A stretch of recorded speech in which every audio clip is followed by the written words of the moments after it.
Olá, meus amigos, sejam todos muito bem-vindos ao canal Politizando. Eu sou o William Jacob e foi divulgado aí já que o Banco Central decidiu manter a taxa Selic em 13,75% ao ano. Já adianto que é a taxa mais alta do planeta, o juro real mais alto, onde você desconta ali a inflação.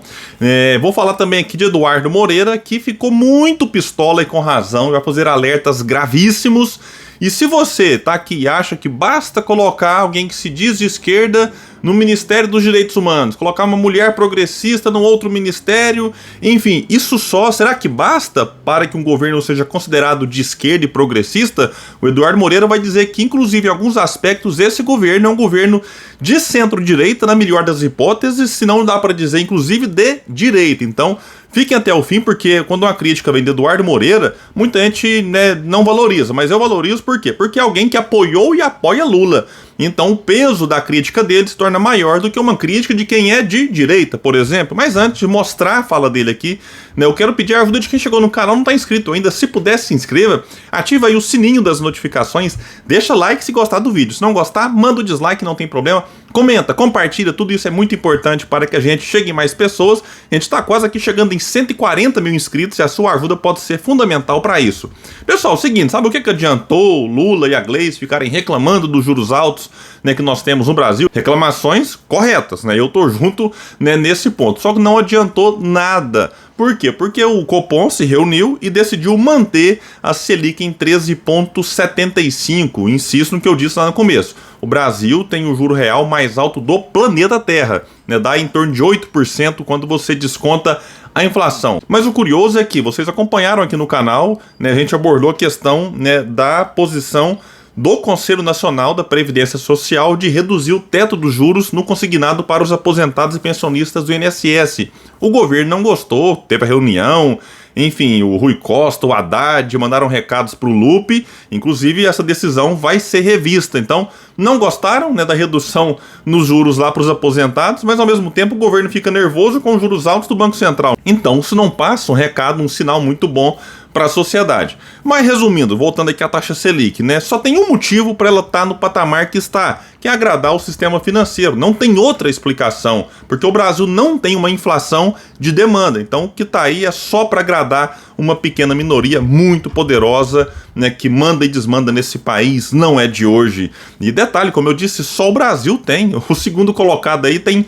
metade praticamente do juro real que nós temos aqui no Brasil, mas o Banco Central jura que é o Brasil que está no caminho certo. E eu tenho acompanhado a notícia, o noticiário sobre esse novo arcabouço fiscal. Eles vão colocando uns nomes aí que é para distrair também, que é o seguinte, a Simone Tebet e o Haddad estão falando que com o novo arcabouço fiscal, aí os juros vão cair. Mas a gente começa a ler e se assusta, porque eles estão falando já de novo em cortar gastos. Porque essa é a pressão do sistema financeiro, que quer um Estado cada vez menor, onde ele já é muito pequeno, na saúde e educação. Acabei de ver agora a Haddad falando em relação a isso. E aí o que acontece? Então o mercado sobe os juros, pressionam o governo para cortar gastos, cortar investimento, prejudicando o povo que mais precisa, e aí vão passar daqui a pouco. Não, é porque é necessário algum sacrifício. Sacrifício de quem? Do povo que já está sendo sacrificado há tantas décadas ou séculos? Então tem que ter um sacrifício de quem está ganhando muito, que no caso é o sistema financeiro.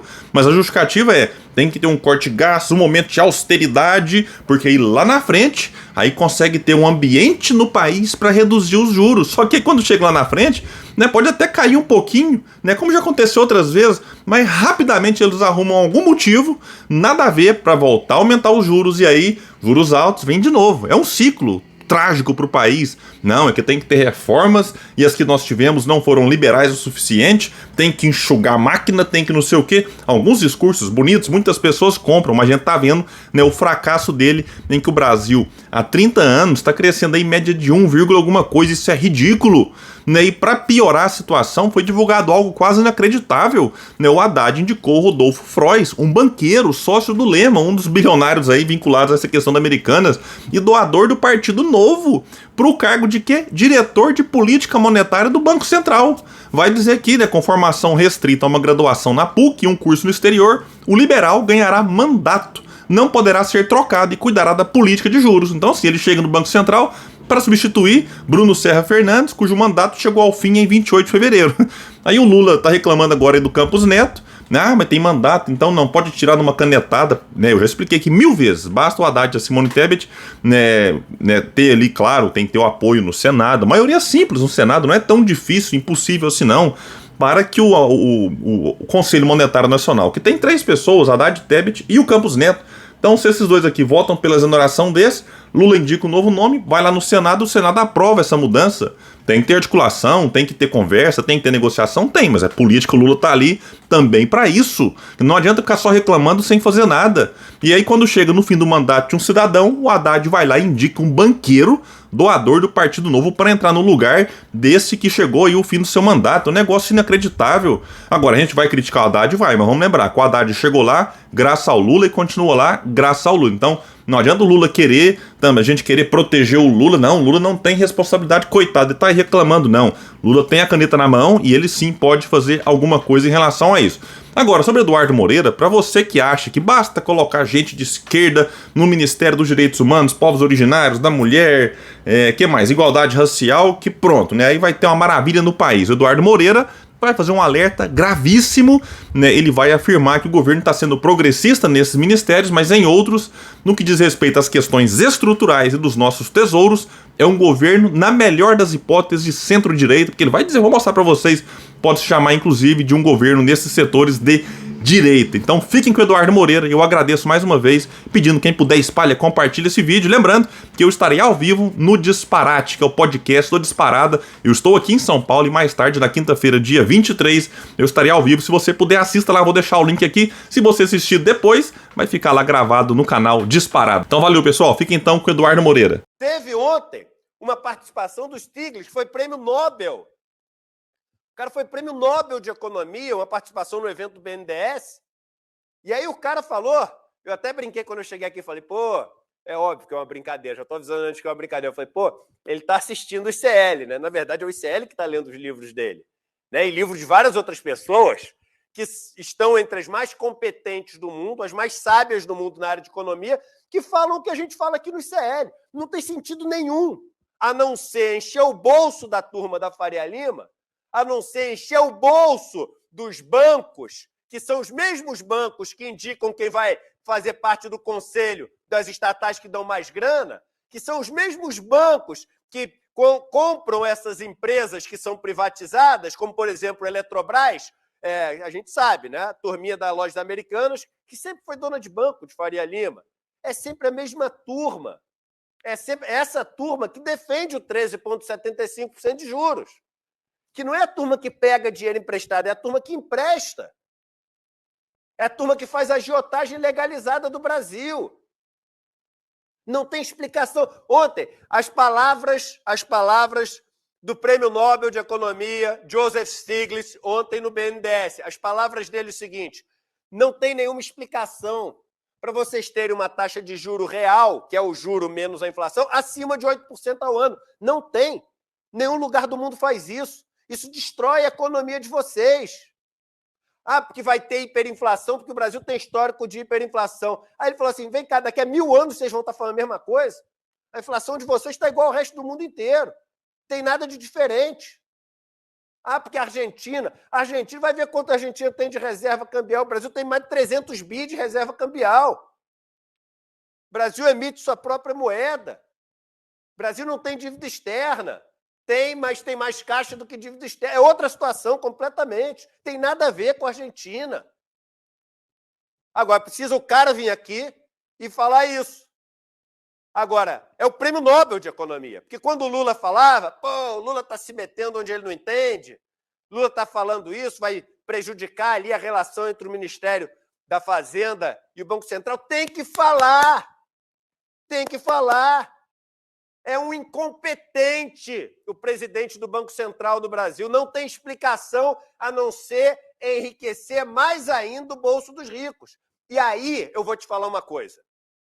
Esse governo está falhando em ser progressista como tinha que ser, naquilo que é a mudança estrutural do país.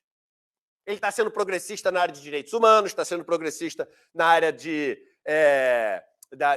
dos povos originários, está sendo progressista na saúde, botou uma pessoa espetacular, a Anísia é uma pessoa espetacular. Agora, a mudança estrutural do país, ela exige que a gente seja progressista na economia, nas empresas que controlam os tesouros do Brasil, os principais recursos. E aí a gente não está sendo. A gente está sendo de centro-direita, na melhor das hipóteses. Se não for direita, a gente está sendo de centro-direita na melhor das hipóteses. Se não for de direita, e isso tem que ser dito.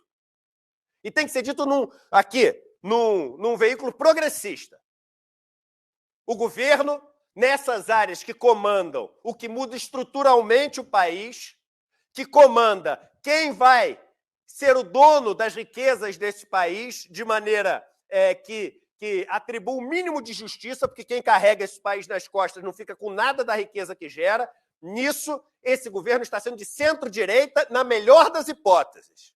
E sabe qual é o problema? O problema é o seguinte: o Lula é o maior líder popular desse país e até do mundo. E é um líder popular da esquerda. Quando o Lula assume o poder, meu irmão, dali para a esquerda, esquece, não tem mais alternativa. Você nunca vai substituir o Lula por uma pessoa nova da esquerda que não tem a bênção do Lula, ou pelo próprio Lula novamente. Porque quem é do povo no Brasil e é grato a várias coisas que o Lula fez, meu irmão, ele não vota em alguém da esquerda que não seja o Lula ou que tenha a bênção do Lula. Ele não vota, e muita gente já tentou. Então, a única, veja o que eu estou falando, a única alternativa que a gente tem de mudar o país estruturalmente é se o Lula adotar essas políticas de esquerda na economia, no planejamento, nas empresas estatais. É a única chance que a gente tem. Não vai vir ninguém mais à esquerda do Lula, porque o Brasil se colocou de uma maneira que tem um lado muito positivo, a gente tem um líder de esquerda que consegue se eleger, mas tem um lado muito negativo também, que é o seguinte: se o Lula ele adota uma política econômica à direita, ferrou, não tem outra alternativa. E nós estamos adotando uma política nas estatais que controlam os recursos mais valiosos do Brasil e na economia, na melhor das hipóteses, de centro-direita. De centro-direita. Ah, mas se for, falar assim é fácil. Se for para a esquerda, esse negócio vai causar um auê e vai ter retaliação dos bancos, vai ter retaliação dos grandes empresários. É claro que vai ter retaliação. É claro que não vai ser fácil. É claro que vai ter briga. Mas é a única chance da gente mudar o país de verdade. Senão, sabe o que vai ser esse país? Vai ser o seguinte: vai ser o país mais injusto do mundo, mas que o pobre, quando se machuca, tem um band-aid e é bem tratado, mas continua pobre, continua ferrado. Com band-aid, entendeu? Bem tratadinho e etc. Poxa, tá vendo? Consertamos a saúde, o cara continua pobre, só que agora está pobre com curativo. Entendeu? O cara continua pobre, mas agora a casinha dele, poxa, tá arrumadinha, mas é casinha. Tem gente que acha que isso é para onde a gente deveria mirar. Tudo bem, eu respeito, não é onde eu acho que a gente deveria mirar.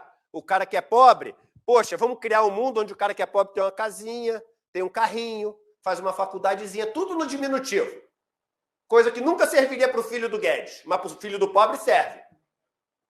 E para a gente não buscar o futuro, que é o futuro da casinha, que é o futuro do carrinho, que é o futuro de não sei o quê, para quem trabalha de verdade nesse país, aí tem que mudar. Na Eletrobras, tem que mudar na Petrobras, tem que mudar a relação com os bancos, os impostos que os bancos pagam, tem que mudar tudo isso.